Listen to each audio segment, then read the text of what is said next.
مجھے خود کو ڈرائیور کہنا ہے؟ وہ جیسے سمجھا نہیں تھا۔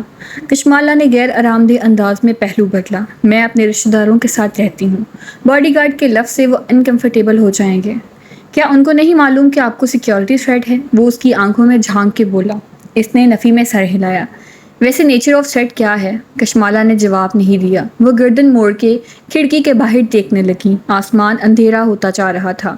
وقفے وقفے سے بادل گرج رہے تھے۔ کیف نے کھنکار کی وضاحت کرنی چاہی۔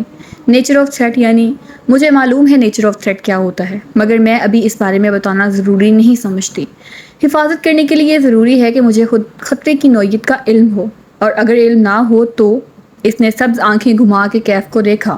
کیف نے گہری سانس لے کر ہلکے سے کندھے اچکائے۔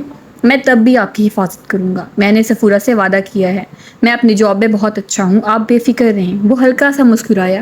وہ واقعہ اس کے گزشتہ گارڈ سے مختلف تھا، لیکن اچھا تھا۔ اس کے بات کرنے کے انداز میں ایک احساس تحفظ تھا۔ اس کے تنے اعصاب ڈھیلے پڑنے لگے۔ مجھے لگتا ہے کوئی میرا پیچھا کر رہا ہے۔ وہ بولی تو اس کی آواز ہلکی تھی۔ اس نے بھروسہ کرنے کا فیصلہ کر لیا تھا۔ آخر وہ سفورہ کا کزن تھا۔ صرف لگتا ہے یا کسی کو دیکھا ہے؟ وہ چونکا۔ دیکھا نہیں ہے، لیکن وہ ثبوت چھوڑ جاتا ہے۔ وہ میرے گھر میں داخل ہوتا ہے اور چیزیں چھیڑ کے چلا جاتا ہے۔ سی ٹی وی میں نظر نہیں آیا؟ کشمالہ نے نفی میں سر ہلایا۔ ممانی ان کے خلاف ہیں۔ صرف گیٹ پہ سی ٹی وی لگا ہوا ہے، باقی گھر میں وہ لگوانے نہیں دیتی۔ ان کی پرائیویسی ڈسٹرب ہوتی ہے۔ آپ نے خفیہ کیمرے لگوانے کا نہیں سوچا؟ مجھے یہ اچھا نہیں لگتا کہ میں کسی کے ساتھ رہوں اور اس کے پیٹھ پیچھے چھپ کے کچھ ایسا کروں جو اس کو نہیں پسند، اور میں یہ نہیں چاہتی کہ انہیں معلوم ہو کہ مجھے کوئی مسئلہ ہے۔ خاندان میں باتیں ہوں گی۔ آپ کی کسی سے دشمنی ہے؟ وہ سوچتے ہوئے پوچھ رہا تھا۔ وہ اداسی سے مسکرا دی۔ میں ایک انتہائی بے ضرر انسان ہوں کیف۔ میں صرف کام کرتی ہوں اور کچھ نہیں۔ کسی کو مجھ سے کیا مسئلہ ہو سکتا ہے؟ وہ خاموشی سے اسے دیکھے گئے۔ ذہن کے پردے پر وہ فوٹو البم آ گیا اور چھٹے صفحے پہ رکھی تصویر۔ آپ کو خود کیا لگتا ہے کوئی آپ کا پیچھے کیوں پڑا ہوگا؟ کشمالہ نے کندھے اچکائے۔ شاید مجھے مارنے کے لیے، لیکن ابھی تک مارا نہیں ہے۔ وہ اس کی بات پہ چونکی۔ کیف اپنی جگہ سے اٹھا اور ہاتھ بڑھا کے کھڑکی کے پٹ کھول دیے، پھر باہر کی طرف اشارہ کیا۔ آپ روز اس کھڑکی میں بیٹھ کے کام کرتی ہیں۔ سامنے ایک کمرشل مارکیٹ ہے۔ اس کی کسی بھی عمارت کی کھڑکی سے آپ کو شوٹ کرنا بہت آسان ہے۔ اگر میں ہوتا تو اس سرمئی عمارت کا انتخاب کرتا۔ اشارہ کر کے ایک عمارت دکھائی۔ آپ وقت کی پابند ہیں۔ ہلکی سی مسکراہٹ کے ساتھ کھڑے کھڑے بات جاری رکھی۔ روز فکس ٹائم پہ ریسٹورینٹ پہنچتی ہیں۔ یہ مجھے سٹاف نے بتایا ہے۔ کوئی آپ کا تعاقب 2 دن تک کر لے تو اسے معلوم ہوگا کہ آپ کب اور کہاں ہوتی ہیں۔ راستے میں کہیں بھی آپ کو شوٹ کیا جا سکتا ہے۔ پھر اس نے میز پہ رکھی کافی کا مگ اٹھا لیا۔ کپ میں 2 گھونٹ بچے ہوئے تھے۔ کپ نیچے سے پکڑ کے اونچا کیا۔ یہاں کسی بھی ویٹر یا سٹاف کو چند پیسے دے کر آپ کی کافی میں کچھ ملایا جا سکتا ہے۔ ویسے بھی میں ہوتا تو کافی میں زہر نہ ملاتا، کیونکہ آپ آخری گھونٹ بچانے کی عادی ہیں۔ میں یہاں زہر لگاتا۔ اس نے انگلی سے کپ کے دہانے کی طرف اشارہ کیا جہاں اس کی لپسٹک کا نشان لگا تھا، پھر کپ رکھا اور کرسی پہ واپس بیٹھا۔ آپ کو مارنا بہت آسان ہے۔ میرا نہیں خیال کہ وہ آپ کو مارنا چاہتا ہے۔ وہ بس اس کو دیکھ رہی تھی، بنا پلک جھپکے۔ اس کے تاثرات دیکھ کے کیف کھنکارا۔ میں صرف بتا رہا ہوں، تھیوری میں۔ کشمالہ نے جھرجھری لے کر سر جھٹکا۔ اف۔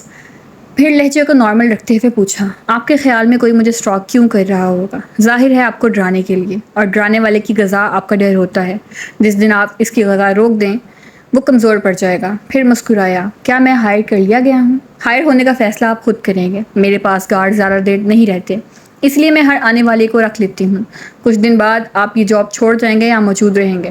وہ اس کی آنکھوں میں دیکھ کر ٹھہر ٹھہر کے کہہ رہی تھی۔ لیکن ایک بات یاد رکھیں، میں کسی کو کام میں کوتاہی کی وجہ سے کبھی فائر نہیں کرتی۔ میں لوگوں کو چانس دیتی ہوں، کام سکھاتی ہوں، لیکن اگر وہ مجھ سے جھوٹ بولیں، میرے پیٹھ پیچھے مجھ سے چھپا کے کچھ کریں یا کسی بھی طرح مجھے دھوکہ دیں تو میں ان کو اپنے کام اور زندگی سے بالکل الگ کر دیتی ہوں۔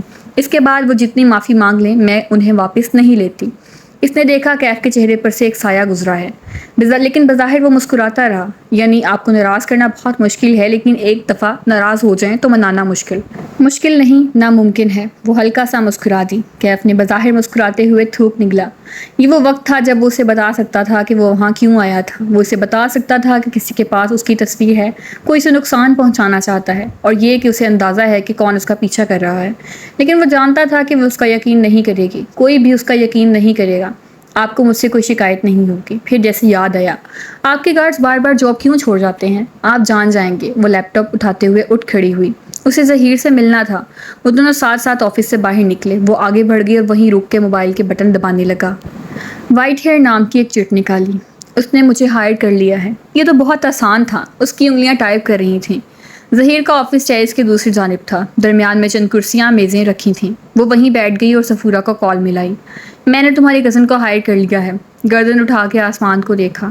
سیاہ بادل دور دور سے اس کے سر پہ اکٹھے ہو رہے تھے۔ لگتا تھا آج برس برس کے اوشن کو بہا لے جائیں گے۔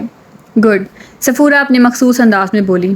اچھا سنو، وہ کوئی غلطی کرے تو اس کو ایسے ہی ٹریٹ کرنا جیسے باقی ملازمین کو کرتی ہو۔ میرا کزن ہونے کا ناجائز فائدہ نہ اٹھانے دینا۔ اس کو بزنس کا شوق ہے لیکن وہ کبھی ترقی نہیں کرے گا۔ اس کے لیے بھی بہتر ہے کہ وہ تمہارے پاس نوکری کرتا رہے۔ اچھا مالا سنو۔ صفورہ رکی، توقف کیا۔ مالا ابھی تک گردن اٹھائے آسمان کو دیکھ رہی تھی۔ آدھا ریسٹورانٹ اوپن ایئر تھا، ان کے لیے بارش اچھی ثابت نہیں ہوتی تھی۔ میں نے سنا ہے ظہیر نے اوشن کو بیچ دیا ہے۔ بجلی زور کی چمکی عین اس کے سر پر۔ کیا؟ بادل اتنے زور سے گرجے کہ زمین دہل گئی۔ ایوب بتا رہا تھا کہ ظہیر نے کسی لبنانی فوڈ چین کو اوشن بیچ دیا ہے۔ اس نے تمہیں اعتماد میں نہیں لیا؟ تمہیں کوئی غلط فہمی ہو گئی ہوگی۔ ایسا نہیں ہو سکتا۔ وہ ایک دم کھڑی ہو گئی۔ اسی پل بارش برسنے لگی، جیسے اوپر سے کسی نے پانی کا تھال الٹ دیا ہو۔ وہ تیز تیز چلتی ظہیر کے آفس میں داخل ہوئی۔ اس کی ہیلز گیلے نشانوں کی قطار اپنے پیچھے چھوڑتی جا رہی تھی۔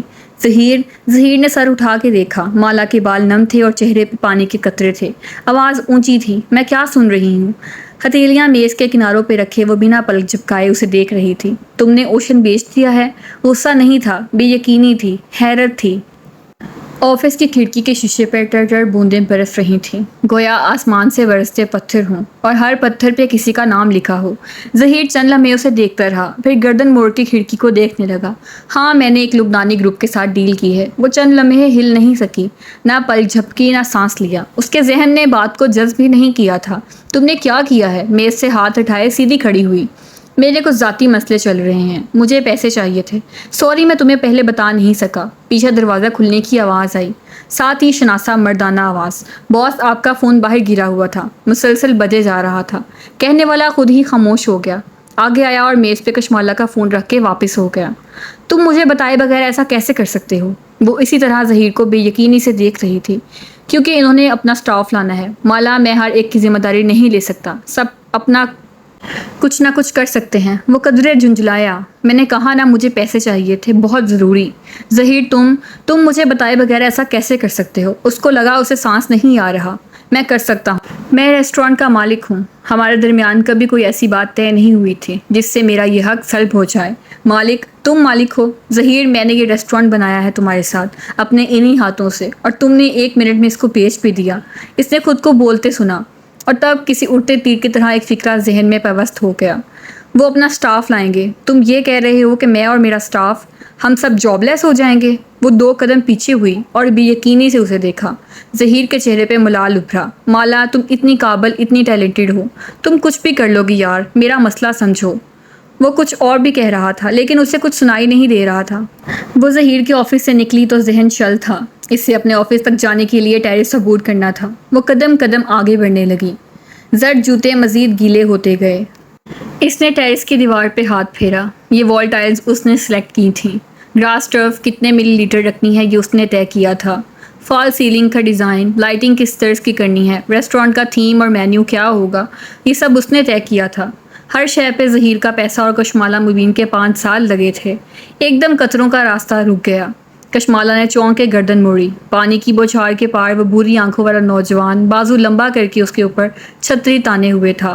آپ بھیگ رہی ہیں۔ وہ فکر مندی سے اسے دیکھ رہا تھا۔ کشمالہ چند ثانیے اس کا چہرہ تکتی رہی، پھر مڑ گئی۔ ابھی ذہن کے اندر کوئی منظر جذب نہیں ہو رہا تھا۔